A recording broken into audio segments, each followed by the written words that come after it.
किसी ने बड़े ही कमाल की बात कही है कि जिंदगी में कुछ नेक काम ऐसे भी करने चाहिए जिसका ऊपर वाले के सिवा कोई दूसरा गवाह ना हो। नमस्ते दोस्तों, मेरा नाम है आर.के. चौधरी। एक बार की बात है, एक गुरु और शिष्य जंगल से होते हुए अपने गांव जा रहे थे।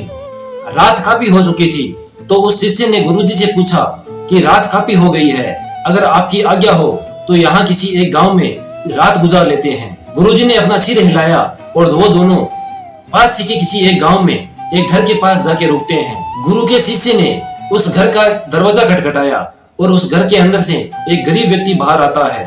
गुरुजी ने बोला कि हम लोग अपने गांव जा रहे थे, लेकिन रात काफी हो चुकी थी, इसलिए हमने सोचा कि आज की रात इसी गांव में गुजार लेते हैं। अगर आप कहें तो हम आज की रात आपके यहाँ रुक सकते हैं। तो उस गरीब व्यक्ति ने बोला कि क्यों नहीं, आप अंदर आ जाइए। जैसे ही गुरुजी उस घर के अंदर जाते हैं तो उन्होंने देखा कि उस घर के अंदर बहुत गरीबी थी। तो गुरुजी ने उस व्यक्ति से पूछा कि आप क्या काम करते हैं। तो उस गरीब व्यक्ति ने बताया कि मेरे पास बहुत सारी जमीन है।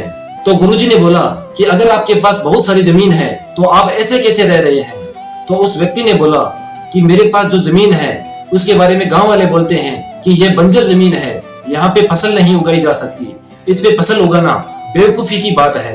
तो गुरुजी ने बोला कि अगर आपके पास कोई काम नहीं है तो आपका गुजारा कैसे चलता है। तो उस व्यक्ति ने बोला कि मेरे पास एक भैंस है, उसी से मेरे घर का गुजारा चलता है।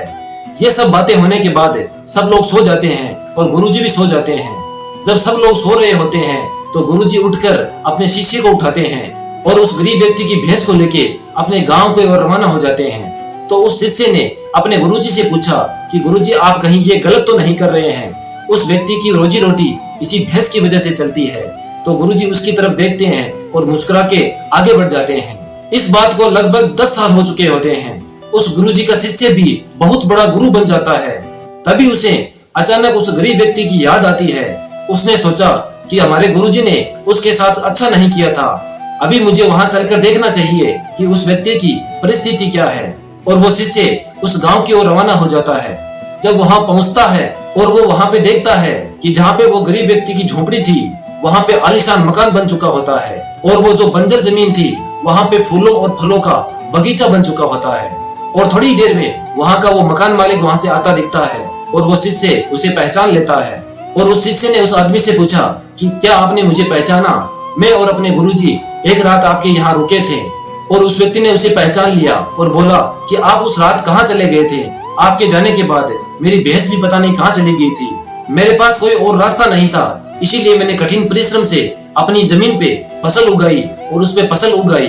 आज मैं अपने गांव का सबसे अमीर आदमी हूँ। ये सुनने के बाद उस शिष्य की आंखों में अपने गुरुजी के लिए आंसू आ जाते हैं और उसे ये अब समझ में आता है कि गुरुजी ने सही किया था, और वो अपने गुरुजी के लिए रोने लग जाता है। छोटी सी कहानी, लेकिन इसकी सीख ये है कि हमारे अंदर बहुत सारे टैलेंट छुपे हुए हैं, लेकिन हमें ऐसी कोई ना कोई चीज है जिससे हमारे टैलेंट को रुका कर रखा है। ये आपकी फैमिली हो सकती है, आपके यार दोस्त हो सकते हैं, कुछ भी हो सकता है। इसलिए आपके आसपास देखिए कि उस भैंस की तरह ऐसी कोई दूसरी चीज तो नहीं जो आपके टैलेंट को रोक के रखा है, आपको आगे बढ़ने से रोक रहा है। तो दोस्तों, हमेशा की तरह वही कहूंगा जो अक्सर आपसे कहता हूँ कि ऊपर वाले के आशीर्वाद के साथ, अपनी सच्ची मेहनत के साथ और अपनों के प्यार के साथ कर दिखाओ कुछ ऐसा कि दुनिया करना चाहे आपके जैसा।